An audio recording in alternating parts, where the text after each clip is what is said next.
Donald Trump is still fighting World War II. Like territory is important, right? And Putin obviously has this mindset. He wants Ukraine. He wants territory. Chris Ruddy runs NewsMax, a conservative news channel. He's a longtime friend of Donald Trump, and he joins me now. Chris Ruddy, welcome back to the program. Andrew, great to be on with you. Thank you. Now, Donald Trump says we're on the brink of a new golden age. So why start it with a blanket pardon for those who stormed the Capitol, including those who assaulted police officers? Well, I don't think that he actually pardoned people that assaulted police officers. I think he commuted sentences. I could be wrong on that, but have to. So when you use the word storm the Capitol, Andrew, what happened on January 6th, there was a protest that became essentially a riot in the Capitol. But if you look what happened, people walked across the mall and somebody, and there's videotape of this, took down all the do not cross lines and all the police lines, all the police barriers about an hour before, and this is on the video, before anyone showed up at the Capitol. The Capitol is a public building. You could walk in there today. There's nothing to stop you, and it's shouldn't be criminal just to walk in. Sure. It used to be there was no even metal detectors years ago. I remember those days. And you did, because you lived in Washington. So there were people arrested that just went in the building, and many of them were waved in by the police. And it was insane that I think anybody that assaulted a police officer throw away the key. But the fact they arrested people just because they had them on a videotape in the building is wrong. But a lot of people who were could have been found guilty of trespass weren't charged at all. The ones that the full force of the law were felt were those convicted of bludgeoning police, chemical spraying police, electroshocking police. Over 170 police officers were assaulted. 4 were so traumatized they took their own lives in the aftermath. And yet these people, the ones I'm talking about, not the trespassers, the ones using electric shock techniques, they've been sprung from prison by the president. They served in prison. I don't know the details of all of that, but I can tell you there were dozens of people, and we've had them on Newsmax. We've done documentaries about them that just walked in. There was no evidence they committed any crime. But I'm not talking. You would arrest people that. You would arrest people. Look, there were 6 months of mayhem, Andrew, in this nation after George Floyd. The bombing, the attacks, there were killings of police officers. Nobody came with a gun to this January 6th event. Right. And Joe Biden's campaign paid the bail money. Some of these people went on to do even more heinous crimes. And they did everything. There was real insurrection. They attacked and burned federal buildings. Well, let me just give you one example, because we're not talking about trespassers here. I take that point. Daniel Joseph DJ Rodriguez, he was sentenced to 151 months. You can see him on video. He's deploying an electric shock weapon against a policeman who was dragged out of the defensive line. He plunged that electric shock weapon into the officer's neck. The night before, he had promised in a MAGA chat group, there will be blood. That guy's now out of prison, Chris. Well, Andrew, I'm not going to adjudicate a case I know nothing about. I can just tell you what I said. I can just tell you what I said earlier. Anybody that attacked a police officer, used violent harm, throw away the key. I have no sympathy for them, and I have no sympathy for any pardon of the president, and I would not agree with any pardon. But I hope you would agree that anybody that went into that building peaceably and did not commit violence should not have been put in jail. And most of them weren't. I think you're wrong. I think most of them, 2/3 of them, did nothing violent. I just want J.D. Vance, the vice president, he said, I think it was only last week, if you committed violence on that day, obviously you shouldn't be pardoned. And yet they were. Well, again, I don't know if they were pardoned or their sentences commuted to time served. Again, I don't have their case files here. I'm not adjudicating. I believe that anybody that committed a violent act, throw away the key, they should be in jail for the longest possible time.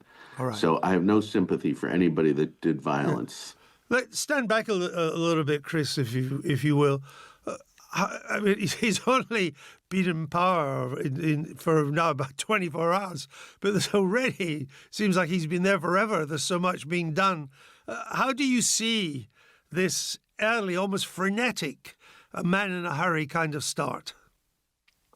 Well, he has the advantage, Andrew, of having been president, and his people have all the experience and knowledge of how it all works. And I think they have felt like they missed 4 years. They've been preparing. He set up American First Policy Institute. He set up there were a number of pro-Trump foundations. A number of the existing ones, like Heritage, all were making plans over the past 4 years about how they were going to do this. So they were writing these executive orders long before he Yes. showed up. I think they were written well before he even won the election.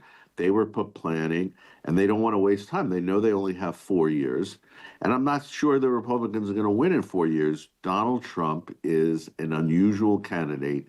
I don't think there's anyone in the Republican Party who has the mass appeal that he has had. And so I'm not sure that they have a winning coalition outside of Donald Trump.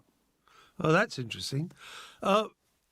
So this second Trump administration, it could be a bit of an aberration. It's very much built around one man. Well, I think Trump likes it that way. I think he thinks of himself not as a Republican or this or that. He thinks of himself as Donald Trump. And I think he sees he's got limited time. He's almost 80 years old. He just, within 2 seconds, survived a major bullet wound that would have killed him, blown off his head. And he feels he's got a moment in time to make his stamp, and he has these things.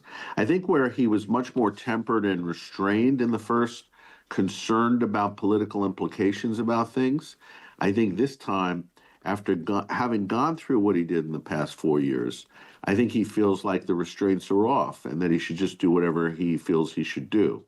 I agree with a lot of what he's doing. I don't agree with everything. So mark our card here on that then. When Mr. Trump says he'll, quote, take back the Panama Canal, what do you think he means by that? I think it's bluster. I think he's saying that he's concerned about the security issues. I don't think he has any intent to invade or send in the Navy or the Marines to take back the Panama Canal. There's a growing concern across America about China's grip on resources, choke points around the world, and of course their growing influence here in the United States. I don't think that, look, you've been to the Panama Canal as I have been. Even if you had a U.S. base there, you really can't protect it. One missile could probably block true. that. That's true. So, You could close it. Yeah. I think Donald Trump is still fighting World War II. Like territory is important, right? And Putin obviously has this mindset. He wants Ukraine. He wants territory. And I think that he sees the world in that way, where maybe the biggest threats to us are technological or AI or things like that we need to be focusing on. And on that front, you could be quite optimistic, I'd have thought, about America. I mean, contrary to what a lot was said during the campaign, the U.S. economy, certainly by the standards of any other major market economy, is actually in rather good shape. And, this announcement of a $500 billion deal on AI with Oracle and SoftBank and another AI company, and if Mr. Trump has quite a bit of deregulation in his time too, you could see the animal spirits of the American economy, where America still dominates modern technology. You could see, I hesitate to use the word because it ended in tears, but you could see something of the roaring 20s in America.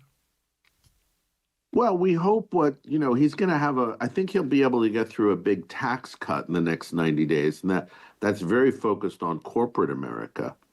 And I think it'll benefit the stock market. You'll see the stock market go up. If you cut taxes from 21%, he's talking about a corporate tax, to 15%, that's in about a third. Big drop. And so you could see the market going up again. I think why Trump was elected, we're seeing this income inequality in America, and there's this economic stagnation for the bottom half. The top half is flying. And so there is a dichotomy here that's in the economy. If you look at the numbers, there's been no real GDP growth in the past 4 or 5 years. And that, Andrew, is on the top of over $7 or $8 trillion in stimulus that Biden and before him Trump put into the economy after COVID. And it's really done nothing. we've just been on a flat line. So there is a sense that things aren't so bad. We have very low unemployment, inflation's down, but we had a lot of cumulative inflation that has never gone away, 25% increase in prices over the past 4 years. And yet you talk about the top half doing well, the bottom half not so well. And yet it's the bottom half that now dominates this new Republican coalition. It's white working class voters. It's aspiring Hispanics. It's black. I would say they gave them the vote. I'm concerned about this growing oligarchy across America. You have the leaders of Jeff Bezos and the head of Google and Elon Musk, and these guys have become super, super wealthy by, I believe, gaming the system, by mastering the regulatory environment. Yes. By becoming monopolies in their areas and fields. And they're all there because they all oppose Trump, but they're all there now because they are concerned about their corporate interests. They have no real ideological interests. And I believe the best way to deal with this growing income inequality is to have more competition, to do more antitrust, to break up these monopolies that companies like Amazon have and Google have. And I hope, President Trump has put some really good people in the administration that are more aligned with that way of thinking. But we'll see what happens. I mean, what does President Trump have to do for those who voted for him? Don't they want better jobs, more jobs, higher real wages? Hasn't he got to deliver for that constituency? Well, I think, number one, the border. There are 15 million people flowed in. That lowers the price of wages for lower income earners. So he's trying to reverse that. Second, the tariffs. I think today he announced, or yesterday he announced, he's going to slap a 10% tariff on China. So presumably you do the tariffs, you're going to have more purchasing of American products and services. So I think he thinks that's the way to help American workers. The question then is, if you start having retaliation tariffs, then everybody gets hurt at the end. But initially, these tariffs oftentimes do increase wages. He's also talking about 25% tariffs on Mexican and Canadian exports into the United States too. They'll retaliate. There is a danger that we end up with a trade war that derails the global economy. Well, as you know, that in the 1930s, the Great Depression was really sparked by the tariff wars and the trade wars. So, this is a real worry and a concern that goes global, but we'll see. Reagan had very selective tariffs to protect certain American industries. At the end of the day, Trump creates these negotiating positions, as you know, and we saw in the first term. He did realistic deals. There was not a trade war. And so I think he's doing this, and he's setting, he sets a high standard of what he's expecting. Overall, Chris, you think he's got off to a good start? I think it's an excellent start. I think it's probably one of the most significant new administrations, opening administrations of any president in history, having done all the things he's done. So it's a tremendous, I think, development. And the Democrats are still in disarray. And I think they're going to be in disarray for a little bit. I think they don't understand their purpose. They have focused on identity. They used to be the advocates of the working and middle class. Then they became identity politics all day long. And now I think, we'll see. I don't think they're going to give that up. Climate change, all of these causes, rather than for the basic needs of working people. Chris, we'll leave it there. Thanks for marking our card. Always a pleasure to talk to you. Chris Ruddy, the Chief Executive of NewsMax, the news channel here in the United States. That's it for me today, but I'll be back at 1 o'clock tomorrow for my final show this week, live from New York. Who knows what Mr. Trump will have done by then?